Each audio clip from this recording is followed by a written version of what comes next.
Hi hello viewers, నేను మీ మేరు రాజేష్.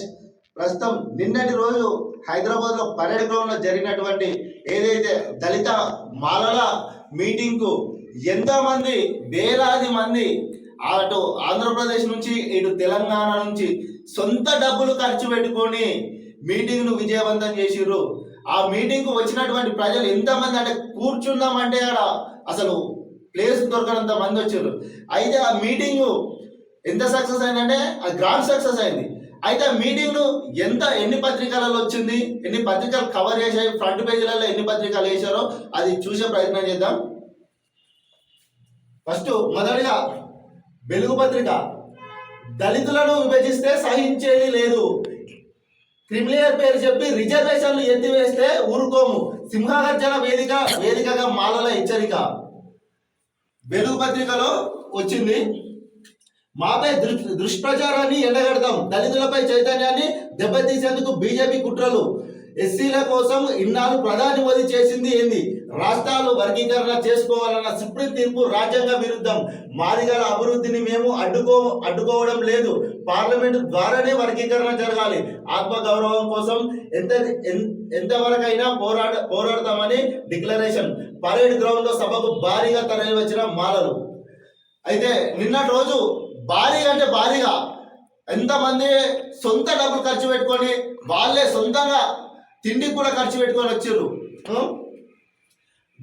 దళితులను విభజించేందుకు కుట్రలు జరుగుతున్నాయి, క్రిమిలేయర్ పేరు చెప్పి రిజర్వేషన్లు ఎత్తేసేందుకు ప్రయత్నిస్తున్నారని సింహగర్జన వేదికగా మాలలు ఆగ్రహం వ్యక్తం చేశారు. కుట్రలను సహించేది లేదని చూస్తూ ఊరుకోమని హెచ్చరించారు. రాష్ట్రంలో మాలల జనాభా తక్కువగా ఉన్నట్లు తప్పుడు ప్రచారం చేస్తున్నారని మండిపడ్డారు. తాము ఎవరికి వ్యతిరేకం కాదని, ఆత్మగౌరవం కోసం ఎంతవరకైనా పోరాటం చేస్తామన్నారు. ఆదివారం సికింద్రాబాద్ లోని పరేడ్ గ్రౌండ్ లో మాలల సింహగర్జన సభ జరిగింది. సభకు మాలలు లక్షలాదిగా తరలివచ్చారు. ఈ సందర్భంగా పలు తీర్మానాలు ప్రవేశపెట్టారు. బాబాసాహెబ్ అంబేద్కర్ లక్ష్యాలకు తిరోధాలకు ఇచ్చేందుకు కొందరు కులతత్వ మతాలకు శక్తులు చేతుల్లో పావులుగా మారి కుట్రలు చేస్తున్నారని భారత రాజ్యాంగ మూల సూత్రాలు అంగీకరించబోమని తెలిసి చెప్పారు. రాజ్యాంగంలోని 341 ఆర్టికల్ ప్రకారం ఎస్సీ వర్గీకరణ చెల్లదని, ఎస్సీలో ఏ కులమైనా వెనుకబడితే వారి ప్రత్యేకత కార్యక్రమాలు చేపట్టాలని 2004లో సుప్రీంకోర్టు తీర్పు చెప్పిందని గుర్తు చేశారు. అయితే నిన్న జరిగినటువంటి సభ గ్రాండ్ గా సక్సెస్ఫుల్ గా జరిగింది. అయితే ఈ సభ సంబంధించి ఈడున్న పేపర్లల్లా ఒక వెలుగు పత్రికల తప్ప ఏ పత్రికలు కూడా అసలు దళిత మాలలకు సంబంధించింది వేయలేరు. ఎందు గురించి వేయలేరు? ఇక్కడ ఆంధ్రజ్యోతి ఉంది, ఈనాడు ఉంది. అసలు ఒక కనీసం చిన్నగా ఈ పత్రిక ఎంత పెద్దగా ఉంటే కనీసం చిన్నగా కూడా వేయలేరు. ఇంత పెద్ద యూనియన్ బ్యాంక్ యాడ్స్ ఇవన్నీ యాడ్స్ చేసారు. మరి ఈ ప్రోగ్రామ్ గురించి ఎందుకు వేయలేరు? కనీసం నిన్న జరిగినటువంటి ఈ ప్రోగ్రాము కనీసం మూలకు ఏదో ఒక దగ్గర ఇన్ని యాడ్స్, ఈనాడు పత్రికల్లో అయితే మొత్తం యాడ్స్, కైలాస్ జీవన్కి సంబంధించిన యాడ్స్ ఇవన్నీ వేసారు. మరి ఈడ ఇంత పేజీలో వెలుగు పత్రికలు వచ్చింది. కనీసం ఒక చిన్న ఇట్లా ముక్కలా తీసి ఏంటంటే వేస్తే ఆ దళితులు అంటే వాళ్ళు సంతోషించేవారు కదా, ఎందుకు వేయలేరు? అదే పార్టీలకు సంబంధించి ఇప్పుడు బీఆర్ఎస్ పార్టీ అయినా, కాంగ్రెస్ పార్టీ అయినా, అటు బీజేపీ పార్టీ అయినా అదే పరేడ్ గ్రౌండ్ లో ప్రోగ్రాంలు పెడితే మరి ఇంకా ఒక ఫుల్ పేజ్ మొత్తం వేస్తారు.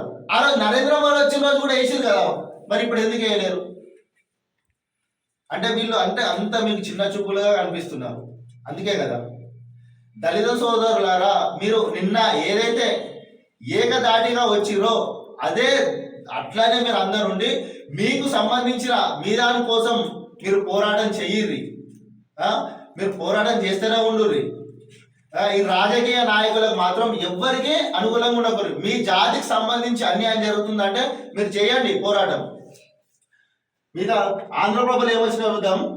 ఆంధ్రప్రభలో వచ్చిన వార్తలు, లాచగాల పరిశ్రమపై సర్కారు దూకుడు, తాజాగా మరో నోటిఫికేషన్ జారీ, లాచగాల హంగిపేట గ్రామాల పరిధిలో 643.34 ఎకరాల సేకరణ, తొలి నోటిఫికేషన్ లో 122.30 ఎకరాలు, అభ్యంతరాలు 2 నెలల్లో కలెక్టర్ దృష్టికి. పార్కులో పలు రకాల పరిశ్రమలు ఏర్పాటు. 25,000 మందికి ఉద్యోగాలు కల్పించే టీజీఐఐసికి మౌలిక వసతుల బాధ్యతలు. ప్రాజెక్టుకు విజయవంతానికి సీఎం పట్టుదల.